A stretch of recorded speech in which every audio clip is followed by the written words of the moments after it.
Welcome. Today, we're diving into the work of Dr. S.K. Singh, focusing on mineral balance and how it shapes the taste quality of RO water. We'll explore why minerals matter and how they influence what we experience in every glass.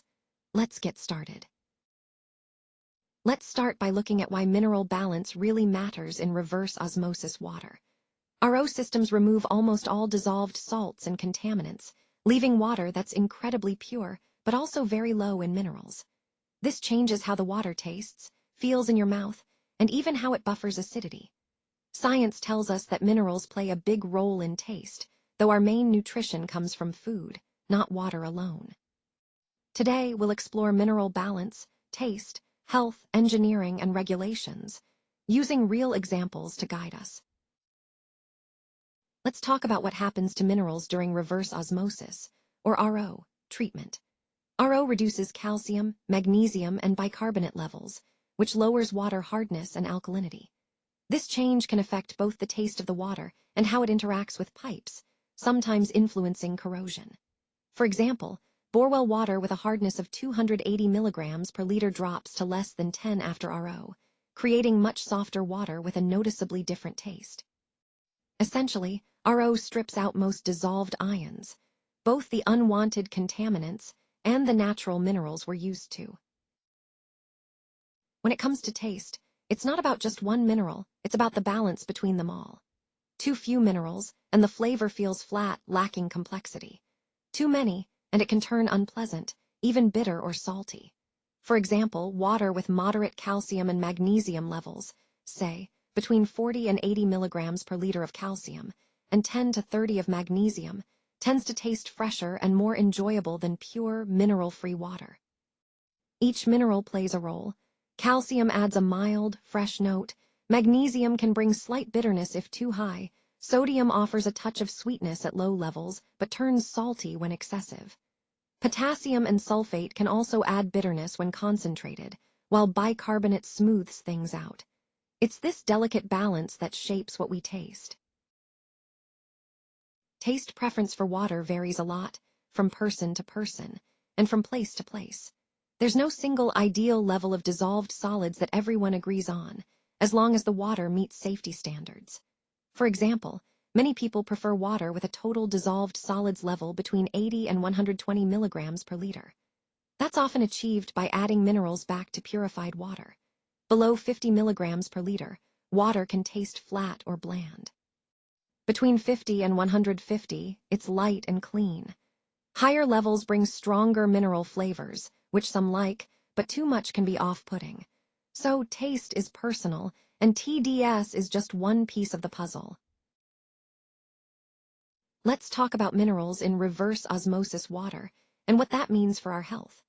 Drinking water can provide small amounts of minerals like calcium and magnesium, but most of what we need should come from a balanced diet.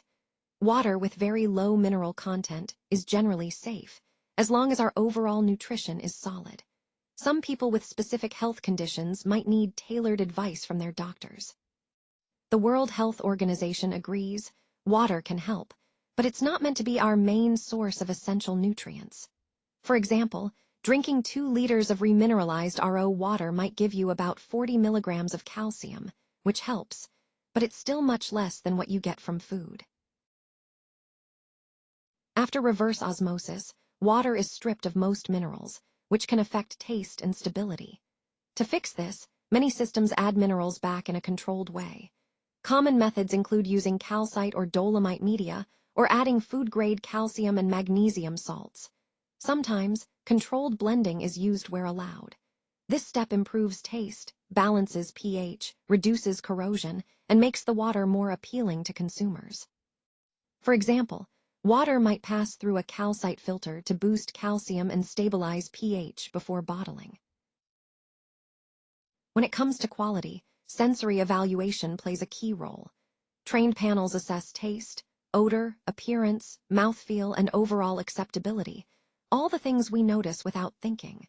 On the regulatory side, manufacturers need to show they meet drinking water standards, use proven remineralization methods if needed, and maintain consistent quality. Accurate labeling and thorough records are also essential. Routine monitoring focuses on key chemical parameters like pH, conductivity, minerals, and more, ensuring every bottle meets expectations. Let's clear up some common myths about reverse osmosis water. First, it's not completely mineral-free. RO removes most minerals, but tiny amounts can still remain unless it's specially treated. Next, a higher total dissolved solids number doesn't always mean healthier water. It really depends on what those dissolved substances are. Some say RO water is unsafe because it lacks minerals, but if it meets standards, it's safe to drink. Mineral water and RO water aren't the same. Mineral water keeps its natural minerals, while RO water is purified and sometimes remineralized. And finally, taste alone can't tell you if water is truly safe. It's more complicated than that. So when it comes to reverse osmosis water, the mineral balance really shapes how it tastes and feels. RO removes most dissolved contaminants, but it also strips out natural minerals, which can change how people perceive the water. Adding minerals back in, carefully, can boost flavor and stability without sacrificing safety. At the end of the day, water quality isn't just about taste. It's about science, regulations, and keeping people safe. That's the real measure of good drinking water. If you found this presentation helpful, please take a moment to like, share, and subscribe. Don't forget to enable notifications so you won't miss any future expert videos.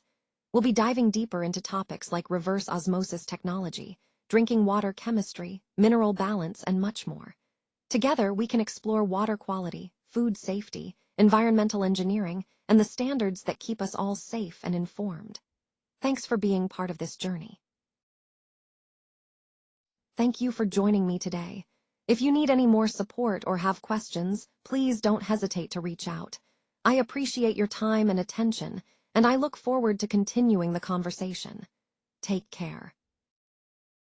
This video was created with SlideSpeak. Visit SlideSpeak to turn your presentations into engaging AI-narrated videos.